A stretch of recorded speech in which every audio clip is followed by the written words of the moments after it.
지난 몇 주간을 이렇게 돌이켜 보니까 참 바빴더라고요, 제가.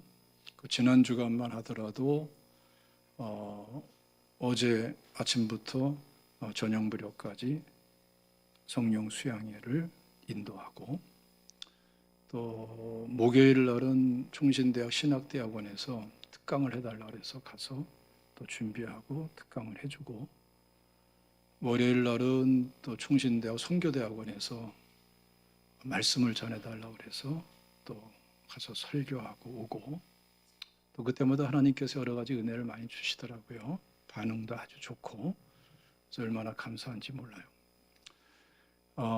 또 안기총 상임 부회장이 되니까 왜 이렇게 바쁜지 몰라요.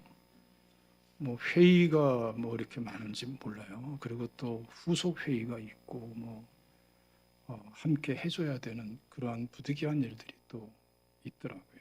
네. 그리고 예배 부탁, 설교 부탁이 또 굉장히 많이 들어와요. 근데 그 하나하나가 제 입장에서는 참석하면 되는 시간이 아니고 준비해서 참석해야 되는 시간이 있잖아요. 그렇죠? 감당해 줘야 되는 시간들이죠. 그러니까 굉장히 그 시간 여유가 없더라고요. 근데 감사하게도 하나님께서 건강 지켜주시고 또 그때그때마다 또 은혜를 허락하셔서 얼마나 감사한지 몰라요. 그리고 돌이켜 보니까 제가 그 신문이나 이런 것을 거의 안 읽었어요. 제가 신문 같은 경우는 꼭 보거든요. 시간이 없으면은 쭉 이렇게 넘겨서라도 제목만이라도 보고 그래요. 저는 이 신문을 작은 세상이다, 이렇게 저는 생각하는 경향이 있습니다. 물론 신문에도 잘못된 게 많이 있기 때문에 전 그 의미를 또 정확하게 파악하고 이면을 들여다보고 하면서 봐야 될 부분들이 많은데, 그래도 어느 일정 해당되는 역할을 하고 있다고 봅니다. 또 그 외에도 뭐 다른 책들은 물론이거니와 제가 이 세상 돌아가는 것을 정확하게 분별하고 파악하기 위해서 정기적으로 들어가서 확인하고 그리고 파악하는 그런 사이트들이 있는데 그로 전혀 안 들어갔어요. 그리고 오직 성경 말씀만 계속 받더라고요. 보니까 몇 주간 그랬더라고요. 계속 성경 말씀. 성경 말씀이 있는 시간이 그런 시간들이 있지만, 그러나 또 틈틈이 짜투리 시간에도 자기 전에 물론 보고 자다가 깨도 보고 아침에 일어나서 보고 하여튼 볼 수 있는 그 시간만 있으면은 어느 환경이든지 간에 계속 성경을 보고 묵상하고, 그래서 우리 아내랑 같이 밥 먹으면서 휴대폰으로 성경을 봤죠. 그랬더니 무슨 말 나오겠어요? 같이 이렇게 식사할 때는 보지 말아달라. 이제 그 말도 일리가 있어서 또 안 봤다가 또 보고 이러면서 계속 이런 여러분들이 따라하면 안 되는데, 심지어는 운전하면서도 성경을 봤어요. 신호등 딱 대기 있으면 성경 보고, 그러면서 묵상하고, 그런 시간들이 계속 이렇게 일부러 의도했던 것은 아닌데 평소에 성경 보는 습관과 함께 이 상황 속에서 그렇게 이어졌던 것을 이렇게 돌이켜 보게 됩니다. 그리고 알게 모르게 그 은혜가 참 컸다. 내가 느끼든 안 느끼든 돌이켜 보니까 나한테 주어져 있고 담겨져 있는 은혜는 참 컸다. 이제 그 생각을 제가 새삼스럽게 하게 되었습니다. 여러분, 우리 그리스도인들이 하나님 말씀을 읽고 또 말씀을 묵상하는 것은요, 너무나 중요한 거예요. 제가 이 시간에 여러분들에게 지난 한 주간 동안에 성경을 몇 장이나 읽었느냐고 물어보고 싶은데 안 물어볼 거예요. 여러분들 난처할까 봐. 근데 혼자는 생각할 수 있겠죠, 그렇죠? 그런데 우리가 성경적으로 성경 읽고 묵상하는 이 내용을 우리가 생각한다면은 성경을 읽지도 않고 묵상의 세계를 모르는 것은요, 불행한 신앙생활이고 불행한 인생길이에요. 그리고 반대로 성경을 읽고 묵상하고 말씀 묵상의 은혜를 알아가는 사람은 정말 축복된 사람이에요. 그것을 성경이 증언하고 있죠. 시편 1편 말씀 보면은 복 있는 사람은 어떤 사람이에요? 말씀을 주야로 묵상하는 사람이에요. 그런데 복 없는 사람은 어떤 사람이에요? 그냥 복 없는 사람이 아니라 악한 사람이에요. 시편 1편은요, 복 있는 사람의 반대를 복 없는 사람이라고 말하지 않고 악인이라고 말하고 있어요. 왜 그러냐면은 복된 길을 가지 않는 그 이유가 뭐예요? 죄인의 길, 악인의 꾀, 그리고 오만한 자의 자리에 앉는 죄의 길을 가기 때문에 복이 없다라는 거예요. 근데 말씀 묵상의 세계를 누리는 사람은 죄의 길을 가는 것이 아니라 복 있는 사람의 길을 가게 된다는 거예요.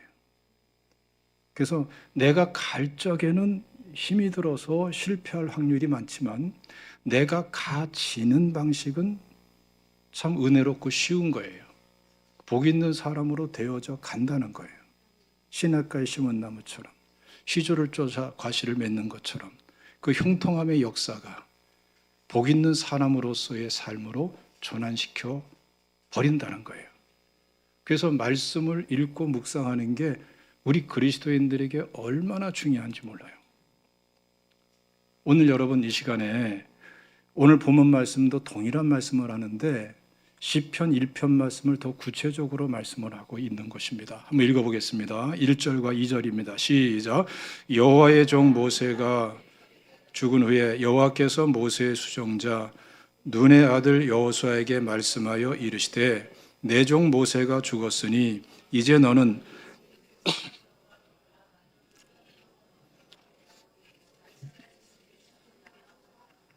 자, 하나님께서 여호수아에게 명령을 하십니다. 일어나라. 그 땅으로 가라. 그 땅이 어디예요? 가나안 땅이죠. 언약의 땅, 그리고 젖과 꿀이 흐르는 땅. 하나님께서 약속하신 축복의 땅으로 가라. 이렇게 말씀을 합니다. 3절에서 5절까지 읽어보겠습니다. 시작.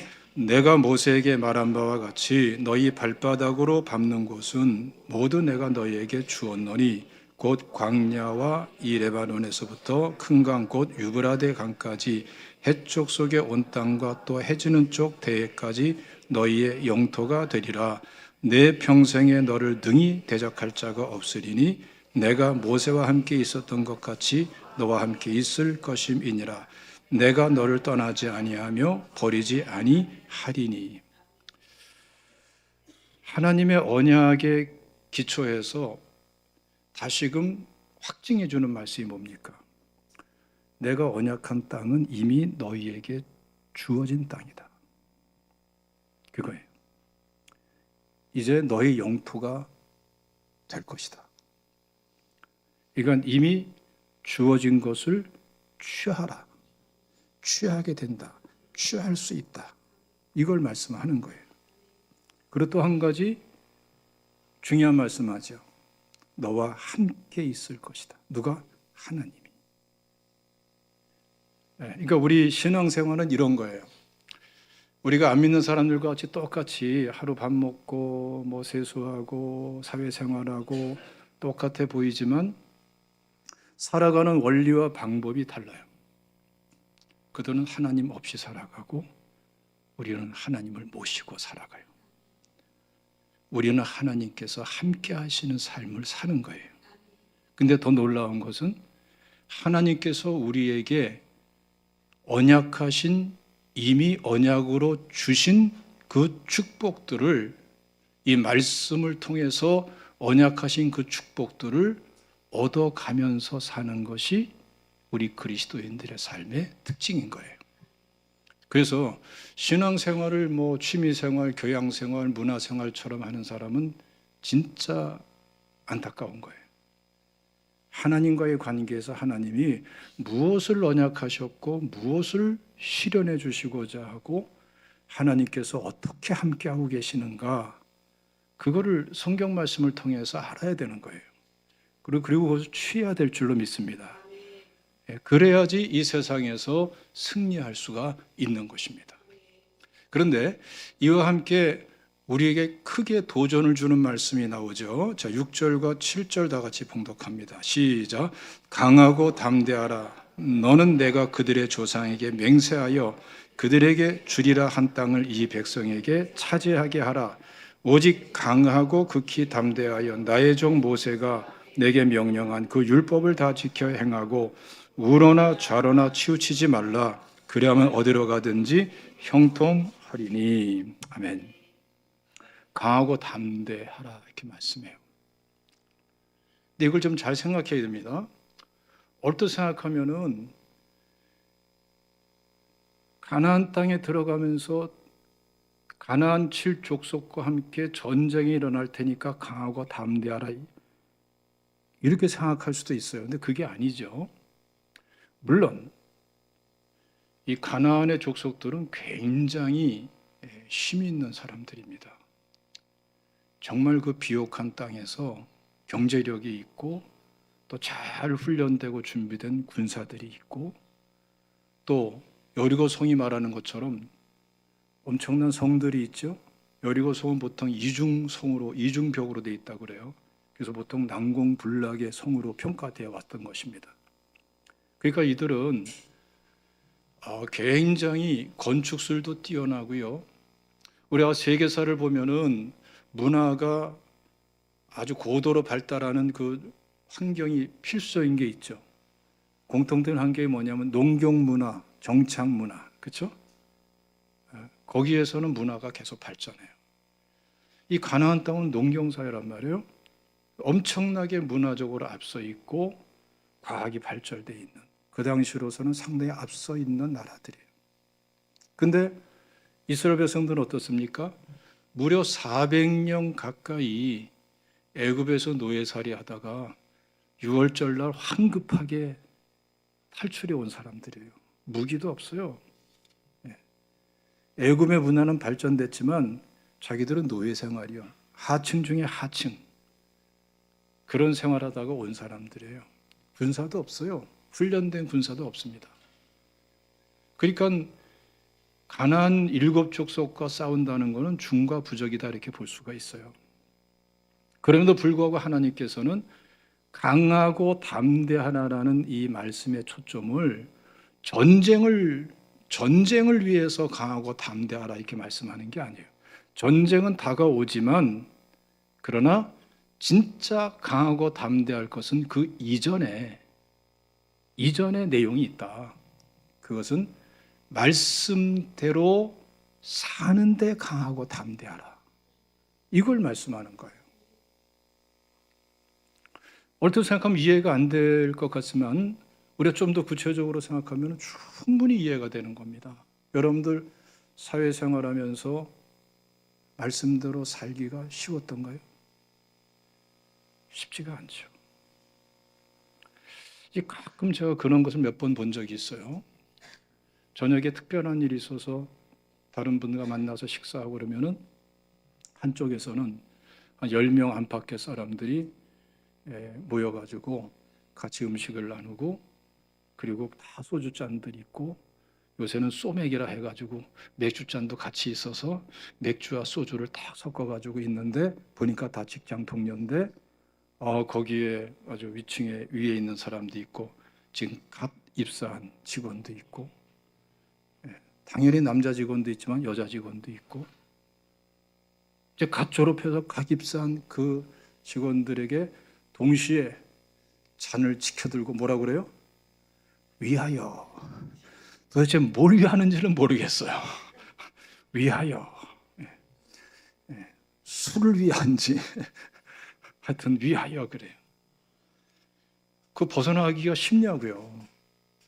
갓 입사한 사회 초년병이 그것만이 아니라 직장 생활의 실제 속에서 사업이라는 또 무한 경쟁 속에서 여러분 말씀대로 지켜내며 사는 것이 쉽냐고요.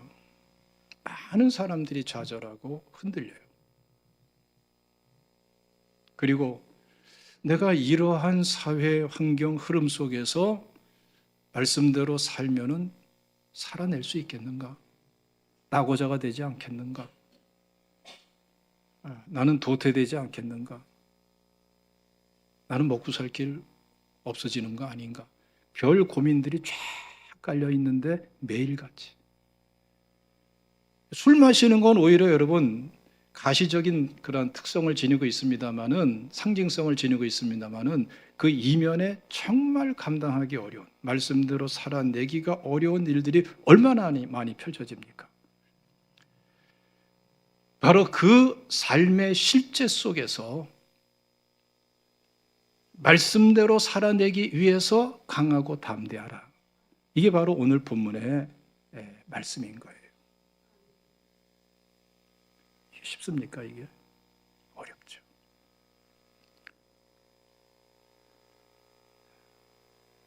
현실이냐 말씀이냐? 내 눈앞의 이익이냐 말씀이냐? 나의 알량한 자존심이냐 말씀이냐? 이기적인 욕심이냐 말씀이냐? 그 삶의 실제 속에서 말씀을 지키기 위해서 강하고 담대하라. 이걸 말씀하는 거예요. 전쟁을 말하지 않는다니까요. 하나님은 전쟁을 말하는 게 아니라 말씀대로 살아내는 것을 말하는 거예요. 전쟁도 중요하지만 그 전쟁이 하나님이 싸워주는 전쟁, 하나님께서 함께 하셔서 하나님이 언약하신 것을 이루어주시는 전쟁이 되기 위해서는 그 이전에 안 믿는 사람과 다른 차별적인 요소가 있다. 강하고 담대하게 말씀으로 살아내야 된다. 이 한 가지를 말씀을 하는 거예요. 예. 여러분, 저는 그 생각이 들었어요. 오늘 이 시간에 이렇게 여러분들이 많이 앉아 계신데 지난 한 주간만 생각해 보자고요. 여러분들의 삶의 실제 속에서 말씀대로 살아내서 승리자가 돼서 돌아와서 이 시간에 예배드리는 분들이 몇 퍼센트가 될까? 좀 그 생각을 하게 되는 거예요.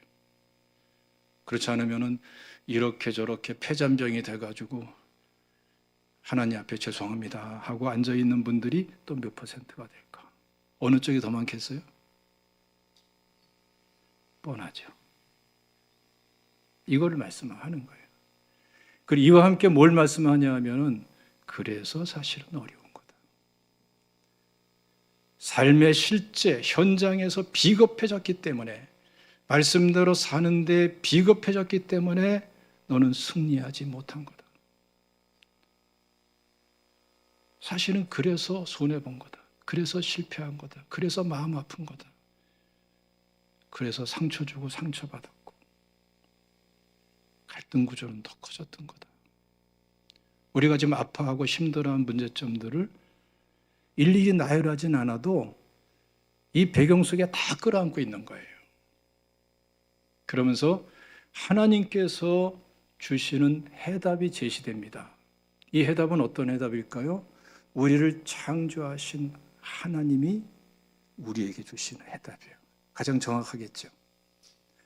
지금도 살아계셔서 주권적으로 섭리하시면서 역사의 주관자가 되시고 내 삶의 어떤 상황에서라도 섭리자가 되시는 그 주권적인 하나님께서, 그리고 세상 끝날까지 너희와 항상 함께 있으리라 말씀하시고, 오늘 본문에서도 내가 너와 함께 하고 있으니까 말씀으로 살아내라 라고, 거기에 강하고 담대하라라고 말씀하신 하나님께서 주시는 하나님의 해결책이 바로 8절에 나오죠. 한번 읽어보겠습니다. 시작. 이 율법책을 내 입에서 떠나지 말게 하며 주야로 그것을 묵상하여 그 안에 기록된 대로 다 지켜 행하라. 그리하면 내 길이 평탄하게 될 것이며 내가 형통하리라. 뭘 하라고 그래요? 묵상하라. 말씀을 묵상하라. 이걸 말씀하는 겁니다. 그러니까 이건 하나님께서 우리의 연약함을 아시고 주시는 하나님의 해답이에요. 그러니까 말씀을 묵상하지 않는 삶은 결코 승리하는 삶으로, 성취하는 삶으로 갈 수가 없다라는 거예요. 되는 것 같지만 사실은 안 되게 돼 있다는 거예요. 예. 날이 갈수록 더 비겁한 사람이 되고, 더 치졸한 사람이 되고, 더 이중적인 사람이 되어버리고 만다는 거예요.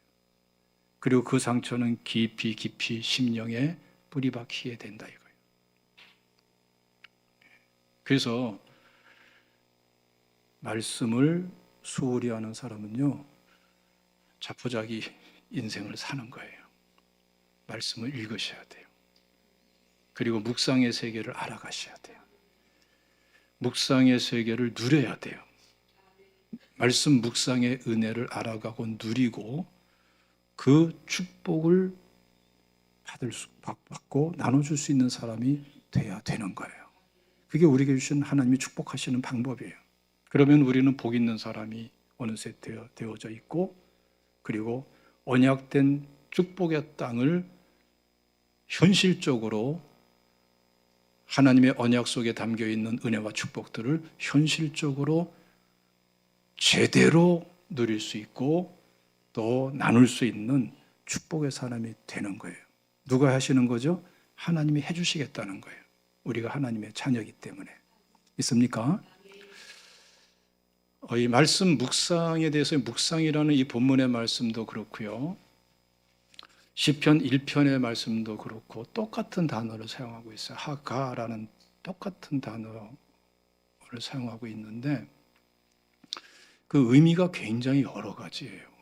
왜냐하면 이 단어가 성경 전체에서 사용된 용례가 굉장히 다양하기 때문에 그래요. 근데 그 내용을 갖다가 쫙 이렇게 모아서 이해를 하면은 그게 묵상의 각 단계를 설명하는, 사실은 묵상 하나를 제대로 이해할 수 있도록 돕는 그러한 용례들인 것을 발견할 수가 있더라고요. 이 하가라는 단어는요, 이 묵상이라고 이렇게 번역된 이 단어는요, 먼저는 그야말로 묵상이에요. 명상에 해당되는 겁니다. 영어로 말하면 메디테이션, 거기에 해당되는 것입니다. 우리가 하나님 말씀을 읽으면서 묵상하는 게 굉장히 중요하죠. 근데 또 한 가지는 뭐냐 하면은 깊이 생각하는 거예요. 성경을 읽으면서 또 묵상하는 것 정도가 아니라 그 본의가 무엇인가를 깊이 있게 생각하면서 또 파헤쳐보는 시간을 갖기도 하죠. 근데 또 한 가지 단계는 뭐냐 하면은 그 말씀을 묵상하고 깊이 생각하고 하면서 마음속에서 신음을 하게 돼요. 신음을. 여러분, 묵상을 우리가 오해하면 안 돼요. 묵상은 아무것도 없는 진공 상태에서 하는 게 아닙니다. 성경에서 말하는 묵상, 말씀 묵상의 실제는요, 아무것도 없는 상태에서가 아니라 오히려 삶의 실제 속에서 하는 거예요. 삶의 현장에서 하는 거예요. 아픈 현장, 슬픈 현장, 분별이 어려운 삶의 실제, 무거운 중압감이 눌려올 때의 그 삶의 실제, 어떠한 막막한 벽에 부딪혀 있을 때의 그 삶의 실제, 도대체가 이해가 안 되고 방향도 모르겠고 이래야 될지 저래지 갈팡질팡 할 수밖에 없는 당혹스러운 그런 삶의 실제 현장에서 묵상이라는 것은 묵상으로서의 제대로 된 그러한 기능을 발휘하게 되는 거예요. 그렇지 않고 그런 것들을 다 배제해 놓고 여러 가지 내 삶의 실제와 문제와 신호애락을 다 배제해 놓고 관련된 걸 다 배제해 놓고 말씀만 묵상하면요, 어느 정도까지는 묵상이 되지만 그 다음부터는 한계가 딱 부딪혀요. 더 깊어질 수도 없고 넓어지지도 못해요. 그게 묵상이에요. 여러분, 말씀을 읽고 묵상에 들어갈 때에 여러분의 삶의 당면한 현안들을 배제하지 마십시오. 슬픔은 슬픈 대로, 괴로움은 괴로운 대로, 절망스러움은 절망스러워 덮어놓지 마십시오. 그걸 포장하지 마십시오. 하나님은 다 알고 계시고 하나님은 그것에 대해서 말씀하기를 원하십니다. 난해한 문제가 있습니까? 거기서 하나님의 말씀이 필요하고 말씀 묵상이 필요해요. 그래서 삶의 실제와 말씀의 실제가 함께 충돌하면서 살아계신 하나님 앞에서의 말씀 묵상의 세계는 새로워지는 거예요. 그리고 깊어지는 거예요. 그리고 상상하지 못하고 미처 생각하지 못하던 것들을 많이 깨닫게 돼요. 그래서 문제는 문제로 끝나지 않고 문제는 오히려 새로운 것들을 창출하기 시작합니다. 새로운 은혜가 시작하는 거예요. 묵상은 그렇게 하는 거예요. 지금 이 말씀도 여호수아가 당면한 삶의 현장 그 실제 속에서 지금 뭘 말씀하죠? 말씀을 묵상하라 그러는 거예요. 그렇기 때문에 말씀을 묵상하고 깊이 생각하고 그러다 보면은 탄식이 나와, 탄식이. 신음이 나와, 신음, 끙끙거리게 돼요. 왜 끙끙거리죠? 현실은 이런데 말씀은 이렇고, 내 상식적으로 현실은 이렇게 해야지 되고 그렇지 않으면 안 될 것 같고 지금까지 그렇게 살아왔는데 말씀에 대한 확신도 있고 그 확신된 말씀은 현실은 그렇게 하나님께 죄악된 방법으로 해결해서는 안 되는 것이고, 이 현실 그리고 말씀, 이 두 실제 속에서 우리는 신음하게 되는 거예요. 기도도 그렇게 이어지게 되는 거예요. 그러다 또 끙끙거리면서 막 슬퍼하기도 하게 돼요. 왜냐하면은 자기 스스로의 모습 보고 한탄하기도 하고 자기의 잘못된 선택들을 바라보면서 가슴이 아프기도 하고, 지난날의 실패와 또 상처 때문에 그 결과 때문에 괴롭기도 하고, 그래서 막 슬퍼지기도 하고 탄식하기도 하고.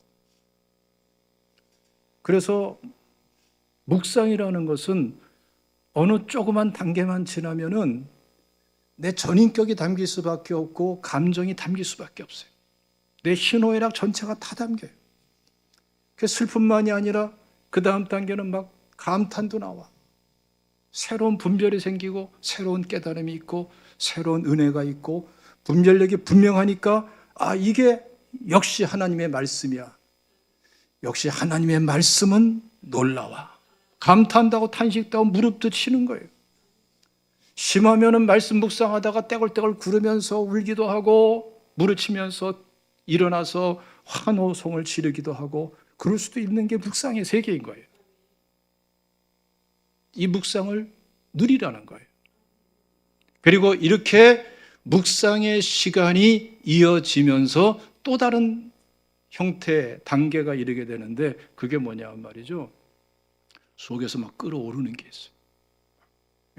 막 속에서 저 내면 깊숙해서 막 끓어오르는 게 있어요. 왜냐하면 그 과정은 어느새 우리 자신의 심령 속에 계속해서 어느 사이에 확신으로, 믿음으로, 더 큰 믿음으로, 더 큰 확신으로, 뭔가 당면에 있는 현안에 대해서 뭔가 박차고 말씀으로, 말씀 그대로 도전해보고 싶은 그러한 용기까지도 막 일어나고 의욕도 일어나고 가능성도 확신으로 다가오게 되고 막 끌어오르는 거예요. 끌어오르는 거예요. 그것에 대해서 이사야서 31편 4절은 아주 구체적으로 한 예를 들어서 말씀을 하고 있습니다. 한번 읽어보겠습니다. 시작. 여호와께서 이같이 내게 이르시되 큰 사자나 젊은 사자가 자기의 먹이를 움키고 으렁거릴 때에 그것을 치려고 여러 목자를 불러왔다 할지라도 그것이 그들의 소리로 말미암아 놀라지 아니할 것이요 그들의 떠들므로 말미암아 굴복하지 아니할 것이라. 이와 같이 나 만군의 여호와가 강림하여 시온산과 그 언덕에서 싸울 것이라.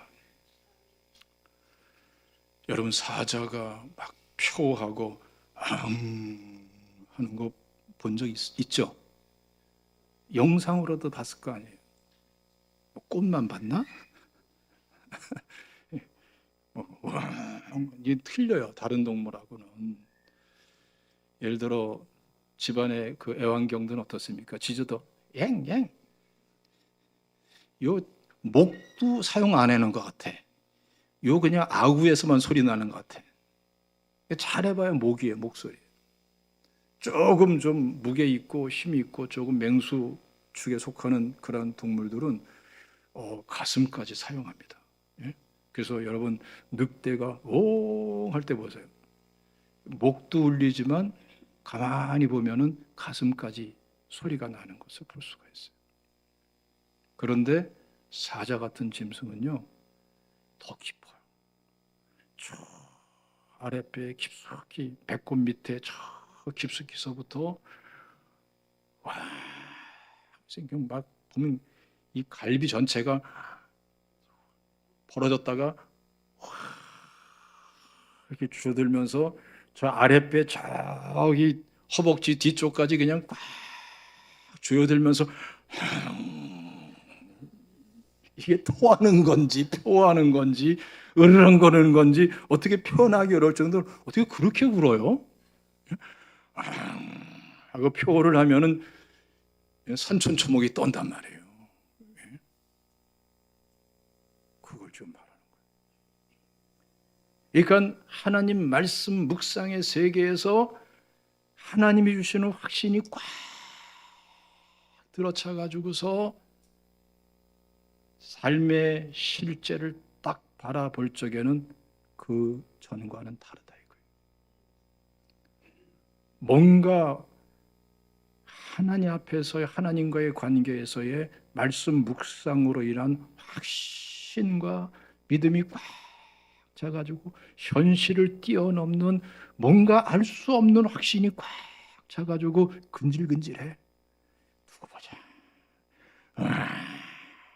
그래서 이 이사야서 31편 4절에 사자가 자기의 먹이를 움키고 으르렁거릴 때, 이게 하가예요. 묵상 동일한 단어입니다.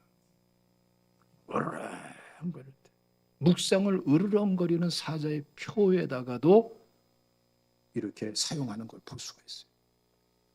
하나님께서는 우리의 묵상의 단계가 피상성을 벗어나서 단계 깊어지고 그 은혜를 알아가기를 원하십니다. 그 과정 속에서 우리는 누구를 더 깊이 만나는 거예요? 하나님을 깊이 있게 만나는 거예요. 삶의 실제와 말씀의 실제가 충돌되면서 묵상의 세계가 달라지면서 하나님과의 관계가 달라지면서 어느새 하나님께로부터 알 수 없는 확신이 꽉 몰려오면서 삶의 실제 현실 앞에서 사자처럼 표하는 그런 성도, 우리 제자교회 성도 되어야 되지 않겠습니까? 이거를 누릴 줄 아는 사람은 시편 1편의 축복과 여호수아 1장의 승리와 성취가 이루어지는데 이미 함께하고 계신 하나님이 앞장서서 이루어지시는, 주권적으로 섭리하시면서 이루어지시는, 이미 언약하고 취하라고 하시는 말씀 그대로 이루어지시는 이 역사, 이 특권을 알아가게 되고 누리게 되고 나누게 된다 이거예요. 이번 주간에 출발하시기를 주님의 이름으로 축원합니다. 기도하겠습니다. 감사하신 하나님, 오늘 이 은혜가 시간이